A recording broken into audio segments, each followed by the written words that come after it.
So I'm in the bowels of an M3 E93 convertible, 2013. Bad battery drain, killed the old battery.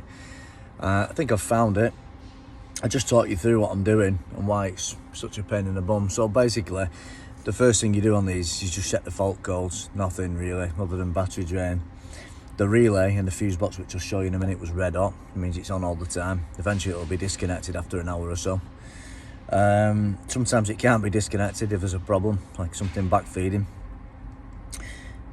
Energy diagnosis on BMW is very useful sometimes. It pointed to the footwell module FRM. Now that can be anything because there's a lot of inputs on that, a lot of outputs. So all the central locking motors, the window position motors, they all go into the FRM on this particular one connector I'm going to show you now. If you've got an issue with one of your door motors, hall sensors shorted, water, I think that's what it could be on this one, then it's going to backfeed and it's going to keep it awake. The footwell module is going to drain power and it'll keep the fuse box awake as well. Basically most of the car will be awake. Draining 1 amp, you disconnect the car access system, it drops to 170 milliamps, still too high. It should be between 20 and sort of 50 milliamps. Still going to drain battery over a few days, that. So you disconnect the footwell module, which I'll show you now. So when I disconnected that top connector there, there's a lot of sort of stuff here. There's 2 connectors, the bottom one's the top one. Bottom one is kind of disconnected too, but it's the top one, basically what the problem is. And it's actually disconnected at the moment, is that. Don't think you can quite see that, but it is disconnected. See, it's loose. So by disconnecting that, as you can see on the screen there, and I'll just flash it up, you've got the battery drain disappears down to exactly what we want. You want double digits, 0.0 something, preferably as low as 20. In this case it dropped right down, didn't it? So that is the drain. So what did I do next? Well, the wiring diagram, which I can't show you for copyright reasons, there's a lot of stuff on there. There's a lot of stuff, a lot of pinouts, but to disconnect them all is a bit difficult. So because there's both doors, lots of others, brake light, side light feeds, all sorts of stuff, nightmare. There's no lights flashing, is there? There's nothing flickering. So it could be electric window motor, we're getting water, it's a favourite on these. So you start disconnecting things. So I decided to go to the driver's door, because this is the most often used door. There's no corrosion, but it seems that when I do this, the drain disappears. So it's something in this door, and I'm guessing it's probably a window motor. So the next step's going to be now essentially to pull the door panel off and then isolate the component, and then we should have cracked it hopefully. So essentially now we've isolated it at driver's door, we think we have. What we'll do, we'll put this back in. First of all, I'll just have to put this bottom one in properly first, like that. So let's put this back. This is our draining circuit, but we've isolated the door so we shouldn't have a drain, so that's all connected now. This here now, the cast, I've repaired that. It used to have an immobiliser on it, which I've now disconnected. That's what all this wiring is here now. He just guy wanted it disconnecting. I didn't think that was the drain, but anyway. So by leaving that door disconnected now, in theory, we should have no drain. Yeah, so we've still not got a drain, have we? It's always a good idea with these amp comps to zero them. It's actually on hold there. So that was a good idea, I took that off. Now we've got 200 milliamp drain, but don't worry, because I've just woke the car up. It'll go back to sleep in a minute because we've disconnected the footwell module, so we need to wait for it to go back to sleep. Which literally the moment I turned the camera off, it went to sleep, so it's definitely that driver's door.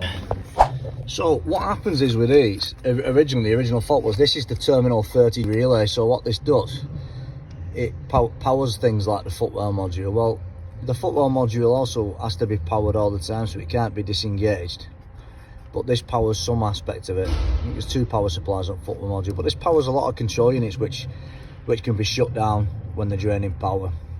IBS wakes up, the battery terminal wakes the car up via the DME, and then obviously this then instructs this to disengage this relay. It was red hot, this relay. Now I haven't got a thermal camera, I wish I had one. Usually on these it's this fuse here, which is for the comfort access, this 61, and it's not actually in this case the comfort access unit, which is quite surprising. I'm quite surprised it's something in the door.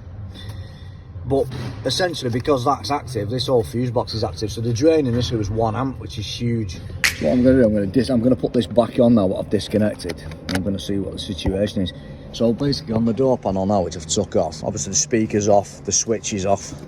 The door lock itself here is disconnected, but that's only the switch part. The door lock power supply is in there. I'll have to take this pan off without damaging it with a knife.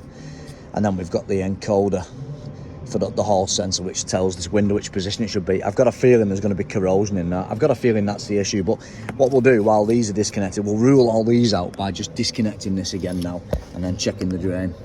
Well, something on that door panel I've just disconnected, isn't it?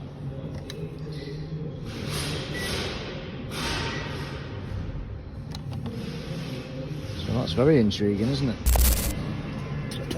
First thing we'll do is we'll put the door lock switch inside back on, see if that does anything. So the car's woke up now. What we'll have to do there, so it looks like it is the door lock, doesn't it?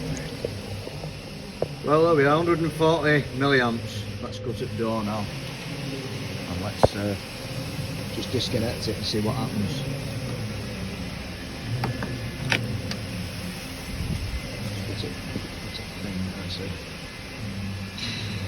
So what'll happen is, it will wake up. It should drop back down now.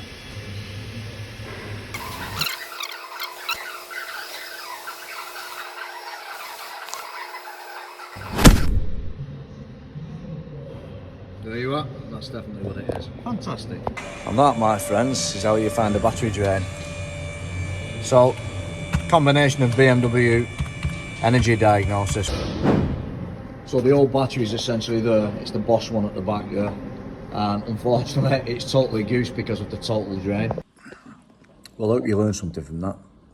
It can be difficult, battery drains, they can be very difficult actually. And in my book, I'll cover that. I'll probably put this in the book as a case study. So basically in the book, which I've just posted this there, I'm gonna launch it in probably summer. Let's hope it's done this summer. I'm self-publishing, so it's gonna take time. In the book, you'll learn about stuff like that in more detail than just from a simple video. But you can use the videos in conjunction with reading the book. Right, dual learning process if you like. Thanks very much. See you soon for another vid.